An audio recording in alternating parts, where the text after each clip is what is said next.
Safety Tips for Heavy Equipment Construction Part 2.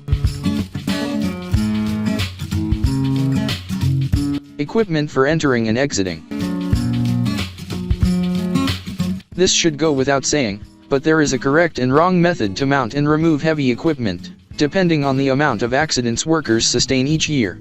Maintain 3 points of contact when climbing onto equipment, just as you would when ascending a ladder.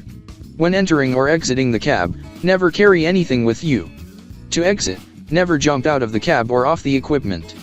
Entering or exiting machinery that is moving or in use is never a good idea. Make that the equipment is totally turned off, the parking brake is engaged, and any hydraulic pressure is released. To avoid any illegal use, make sure you take the keys with you. Before using the equipment, inspect it. Before each usage, visually inspect heavy equipment to ensure it is in good working order. Check for wear and damage on the tires and tracks. Before starting up the equipment for the first time each day, you should at the very least check fluid levels such as engine oil and hydraulic fluid and oil levels. Check for cracks and deterioration in hydraulic hoses, buckets, booms, and other components.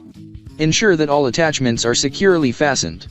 When the equipment is turned on, double check that the lights, gauges, horn, and backup alarms are all operational. Ensure that all arms, shovels, buckets, and other tools are fully extended in all directions. Check to see if the cab can spin in all directions. If it does, never use equipment that isn't in good operating order or appears to have been damaged.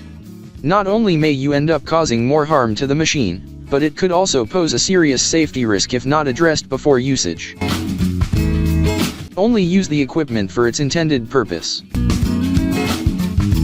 Each piece of equipment was created with a specific purpose in mind. Excavators are not cranes, and wheel loaders were not designed to transport workers in the bucket and serve as an aerial lift. Select the appropriate piece of equipment for the job at hand and utilize it according to the manufacturer's instructions. For more information, call 469-370-7501 or visit interstateheavyequipment.com.